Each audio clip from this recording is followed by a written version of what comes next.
क्या आपने कभी ऐसी लव स्टोरी सुनी है जो प्यार से शुरू होकर डर और रहस्य में बदल जाती है?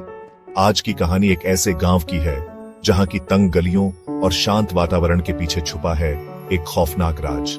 यह कहानी है आरव और सिया की। आरव एक साधारण लड़का था जो शहर से इस छोटे से गांव में आया था, और सिया वह गांव की सबसे खूबसूरत लेकिन सबसे रहस्यमयी लड़की थी। आरव अपने काम के सिलसिले में गांव आया था। यह गांव बाकी गांवों से अलग था। यहाँ की गलियां, घर और लोग सब अजीब से लगते थे। लेकिन आरव की नजर जब पहली बार सिया पर पड़ी तो वह सब कुछ भूल गया। सिया के चेहरे पर एक अजीब सी मासूमियत थी, लेकिन उसकी आंखों में ऐसा गहराई वाला रहस्य था जो आरव को उसकी ओर खींचता चला गया। गांव वालों ने आरव को सिया से दूर रहने की चेतावनी दी, लेकिन वह सिया की ओर खींचता ही चला गया।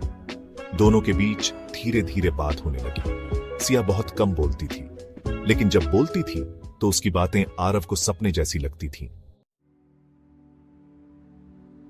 आरव और सिया का प्यार बढ़ने लगा, लेकिन गांव में कुछ अजीब घटनाएं भी होने लगी।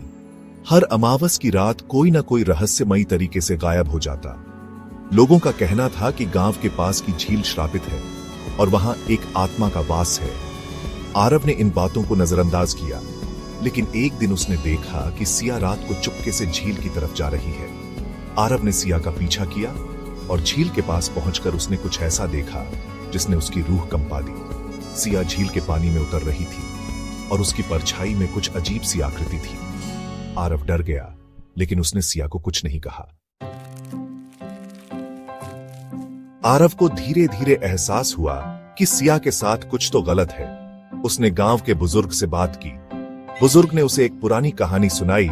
20 साल पहले इसी गांव में एक लड़की की मौत झील में डूबने से हुई थी। कहते हैं कि उस लड़की की आत्मा अब भी झील में भटक रही है।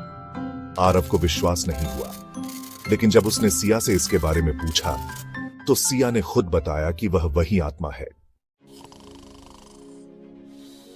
सिया ने कहा, मैं तुम्हें नुकसान नहीं पहुंचाना चाहती थी, लेकिन मुझे इस झील ने बांध रखा है। जब तक कोई मुझे सच्चे दिल से प्यार नहीं करेगा और मेरा बदला पूरा नहीं करेगा, मैं मुक्त नहीं हो सकती। आरव ने सिया से वादा किया कि वह उसे इस श्राप से मुक्त करेगा, लेकिन इसका एक ही तरीका था। आरव को झील में खुद को बलिदान देना था।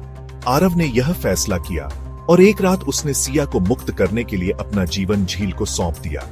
झील के पानी में हलचल हुई और सिया की आत्मा एक तेज रोशनी में बदलकर आसमान में विलीन हो गई। आरव ने सिया को उसके श्राप से मुक्त कर दिया था, लेकिन खुद हमेशा के लिए उस झील का हिस्सा बन गया। आज भी लोग कहते हैं कि झील के पास एक लड़के की परछाई दिखाई देती है जो अपनी सिया का इंतजार कर रहा है। तो दोस्तों, यह थी एक ऐसी प्रेम कहानी जो प्यार, रहस्य और बलिदान से भरी हुई थी। क्या आप इस झील के पास जाने की हिम्मत करेंगे, या आप इसे एक कहानी मानकर भूल जाएंगे? हमें कमेंट्स में जरूर बताएं और चैनल को सब्सक्राइब करना न भूलें।